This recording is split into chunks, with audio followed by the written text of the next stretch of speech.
सवाल हमारा बीजेपी नेता से, सत्ता आपकी है, सरकार आपकी है, लॉ एंड ऑर्डर ये आपकी सरकार का सबसे बड़ा और अहम मुद्दा रहता है। आप बार बार जंगल राज का डर दिखाते हैं, लेकिन सिवान की सड़कों पर जो कुछ हुआ उसे आपका लॉ एंड ऑर्डर फेलियर क्यों ना माना जाए? क्यों आपके सूचना तंत्र को इतनी जानकारी नहीं थी कि इस आंदोलन में शरारती तत्व जो हैं वो माहौल बिगाड़ सकते हैं? सिवान के एरिया को आप बखूबी जानते हैं, किसका इलाका है, कैसा इलाका है, कमी तो रह गई ना सर? देखिए, तेजस्वी यादव तो आज वापस आए हैं, विदेश थे, लंबे समय तक विदेश थे। और तेजस्वी यादव को ये सबसे पहले तो बताना चाहिए कि किस वजह से और किस कारण से वो जो है बाहर गए थे, बिहार छोड़कर। ठीक है, वो बिहार के सीएम नहीं है साहब, प्रेम पटेल जी, वो बिहार के सीएम नहीं है। जिस भी कारण से गए हो उनका निजी मामला हो सकता है। आप मुझे बताइए कि बिहार की लॉ एंड ऑर्डर किसके अधीन आता है, होम मिनिस्ट्री किसके अधीन आती है? बिहार के सीएम क्या कर रहे थे? वहां का जो पूरा का पूरा लॉ एंड ऑर्डर है वो क्या कर रहा था? इंटेल इनपुट क्यों नहीं मिला था? सिवान किसका इलाका है? मैं उस पर भी आ रहा हूँ। हाँ, उसी पर आ जाइए आप। मैं उस पर भी आ रहा हूँ। तेजस्वी यादव नेता प्रतिपक्ष हैं। नेता प्रतिपक्ष की ऐसा कहाँ है कि नेता प्रतिपक्ष छुट्टी पे नहीं जा सकता? कहाँ लिखा है ये? विधानसभा का सत्र चल रहा था, मानसून सत्र, उस सत्र छोड़ करके वो बाहर थे। तभी तो आप सत्ता में है, वो सिंसियरली नहीं कर रहे अपना काम। आप बताइए, अब अपनी बात करिए। तत्व जो है बिहार में कानून व्यवस्था को अव्यवस्थित करना चाहते हैं। ये सारे विपक्षी पार्टी उन छात्रों की आड़ में मिल करके असामाजिक तत्वों के माध्यम से बिहार के माहौल को। अरे तो आप क्या कर रहे हैं, यही तो पूछ रही हूँ सर। वो लोग तो षड्यंत्रकारी हैं, लापरवाह हैं, सिंसियर नहीं है, सत्र छोड़कर चले गए विदेश घूमने। सारी बात आपकी मान लूंगी, लेकिन आप क्या कर रहे थे? जो छात्र कहा जा रहा है कि जिनके ऊपर मुकदमा है, जरा उनकी स्थिति के बारे में पता कर लीजिए, उनकी पूरी जानकारी ले लीजिए। जो कोई पढ़ने वाले छात्र है क्या, किसी कॉलेज में, किसी संस्थान में, किसी सिवान किसका इलाका रहा है? सिवान किसके लिए मशहूर रहा है? सामाजिक तत्व है जो कहीं ना कहीं जो है छात्रों की आड़ में इन विपक्षी पार्टियों के कहने पर उनके जो है ढाल बनकर करके सामाजिक माहौल। प्रेम पटेल जी, आप कह रहे विपक्षी पार्टियों ने आपकी सरकार को बदनाम करने के लिए छात्रों के प्रदर्शन का आड़ लेके असामाजिक तत्वों का सहारा लिया, सही समझी मैं? यही कह रहे हैं ना आप?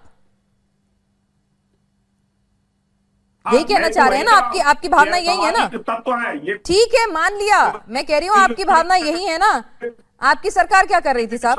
छात्र कोई। अरे तो आपकी सरकार क्या कर रही थी? लॉ एंड ऑर्डर में पुलिस प्रशासन क्या कर रहा था?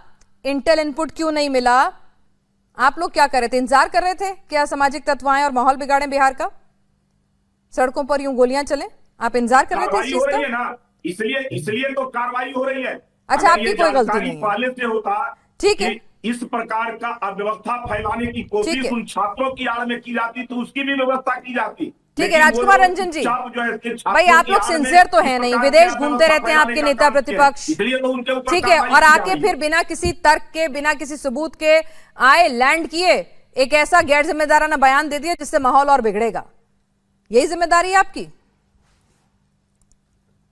आज जी देखिए, ये छात्रों के मुद्दे हैं, देश के युवा वर्ग का मुद्दा है। नहीं, मुद्दा नहीं, पहले AK-47 कहां से आई आपके पास खबर कि AK-47 चली है? नहीं।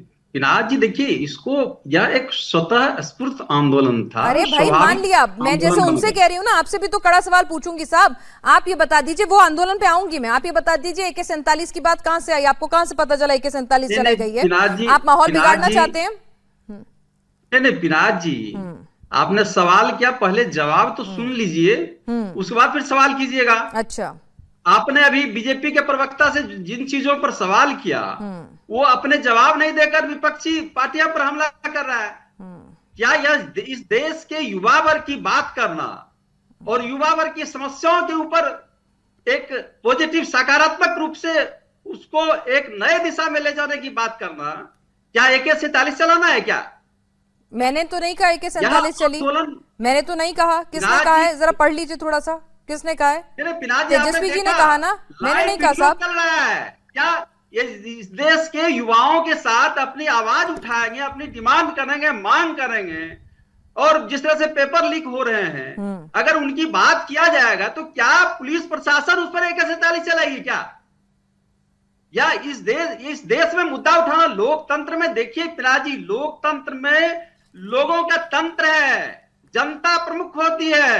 अगर जनता की आवाज नहीं उठेगी तो लोकतंत्र का मूल्य क्या रह जाएगा?